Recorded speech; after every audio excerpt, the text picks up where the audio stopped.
Мен дайым ойлоном. Не үчүн Жусуп Абдурахманов жакшы чыкты, Исхак Разаков, ошол эле Султан Ибраимов, Төрөкул Айтматов, Баял Исакеев, ошол заманда ушундай балдар чыккан, түптөгү өлкөнү көтөрүп коюп, бизге аманат кылып тапшырып кетти. Бирок азыркы балдар андай болбой атабыз, ачыгын айтканда. Азыркы саясатчылар андай болбой атабыз. Мына 90 депутат канча министр таразанын бир жагына койгула, мени кошуп туруп. Бул жакка бир Исхак Разаковду же Жусуп Абдурахмановду коюп койсо, кимдин салмагы оор өзүңүздөр жооп таба аласыздар. Мен ойлоном, ушуларга жетебизби, жетпейбизби? Кээде ойлоном, алардын өлүгү биздин тирикке караганда Кыргызстанга жакшыраак пайда келтирип атат. Сен ак болсоң, мен ак болсом, коом таза болот деген сөз барлык жерде илинип турат, адамдар жакшылыкка чакырып, жамандыктан кайтарып. Жусуп Абдурахмановдун сөздөрү, Төрөкул Айтматовдун сөздөрү, Курманбек Баатырдын сөздөрү, Тайлак Баатырдын сөздөрү. Ошон үчүн ошолордун кадырына жетсек экен, ошолордон кем калбасак экен. Аларда ыклас болгон, азыркыдай акча көп болгон эмес, служебный машиналар болгон эмес, аппараттарды кармаган эмес, айлыктары көп болгон эмес, бирок Кыргызстанды көтөрүп койду. Мына ушул балдардагы кылган ишине бир тыйын албайт, бүт чыгаша. Убаракерчилик, канча нерв. Бирок 200дөн ашык китепкананы ачып койду го. 40 миллион сомдук китептерди топтоп койду го. Мурда мен барган мектепте эң авторитетный балдар рекеттер болчу. Азыр китеп окуган балдар. Аттарынан бели билем. Акталаада Батыр деген бала бар. Бир жылда 80-90 китеп окуп койгон. Баткенде Нурбек деген бала бар. 130дай китеп окуп койгон. Азыр булардын арасында тез окуунун техникасын өздөштүргөндөр бар. 1 минутада 80 миң, 120 миңге чейин окуган балдар бар. Ошон үчүн силерге чоң рахмат. Багыты тура бергенсиздер. Неге карапайым адамдардын балдары мыкты чыгат десе, көрсө булар адал жейт турбайбы? Биздин чоңдор кээде мен агайым окшогон дайыма түз таза жүргөндөр өтө деле көп эмес. Бийлик келди, алдын аш келди, ичине мындай 5 колду салып ийип, ошонун балдарына берип коет экен, балдардын мерез чыкканы, мокок чыкканы, зейни бош чыкканы ошондон болот экен. А буларды кантип бактыңыздар? Дыйканчылык кылып бактыңыздар да, туурабы? Мал багып бактыңыздар. Отун ташып бактыңыздар. Мына ошол балдар, ошол нанды жеген балдар мына ушул балдар. Ошон үчүн силерге чоң рахмат. Бирөө айткан экен. Эми сиздер карапайым болуп туруп буларды чоңойттуңуздар, арасынан губернаторлор чыгат буюрса, министрлер чыгат, депутаттар чыгат. Табылдордуңан туруп койчу, кайта туруп. Дагы 2 адам менин партиямдан мандатын тапшырса, табылды депутат болуп келет.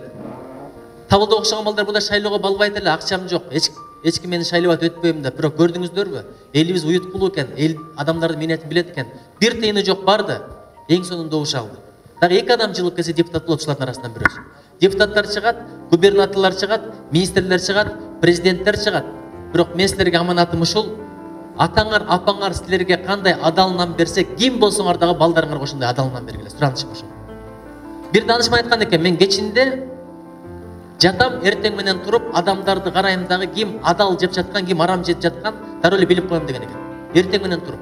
Кантип билесиң десе, оңой эле дептир. Сен көргөн жоксуң эмне жегенди десе, оңой эле билип коем. Ким эртең менен туруп, ойду тоону сүйлөп, бекер сөзгө берилип, ушак сүйлөп, бирөөлөрдүн көңүлүн орутуп, оройлук кыла баштаса, ал түндөсө арам жеп жаткан деген экен. Ким эртең менен туруп, такыбачылык кылып, жаратканга жалбарып, ибадатын жасап, тобо келтирип, шүгүр айтып, илим үйрөнүп, адамдардын көңүлүн көтөрүп, жетимдин башын сылай баштаса, ал түндө адал жеп жаткан экен. Ошон үчүн бул балдардын азыркы деңгээлге жетиши, ушундай чыгышы сыры бирдей эле. Исхак Разаковдун апасы баласына арам берген эмес.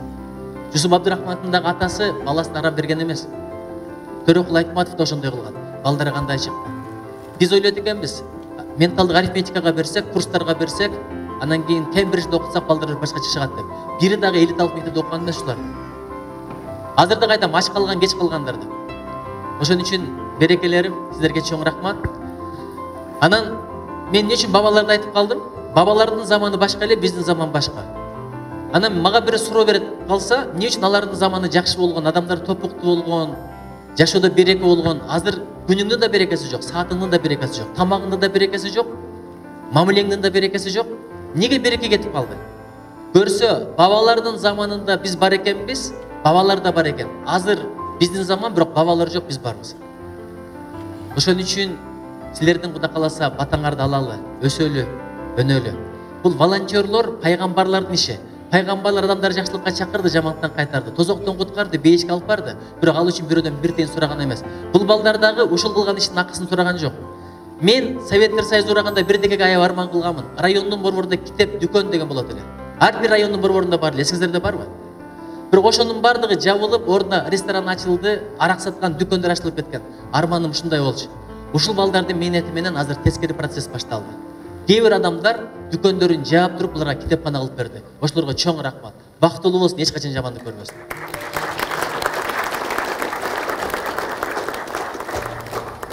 Мен ушунча жүрдүм, эң алган чоң сыйлыгым президенттин ардак грамотасы. Бирок Бакай барго, Бакай КМШнын эң мыкты дебюту деген эл аралык сыйлыкты алды. Эмне үчүн? Бир адамдан бир китеп үчүн.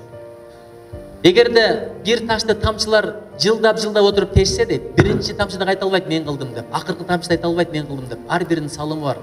Бакайды алды, анткени бир эле адамды бериш керек экен, өздөрү кеңештирип берди. Бирок чын-чынында ошол тамчылар ушул жигит кыздар.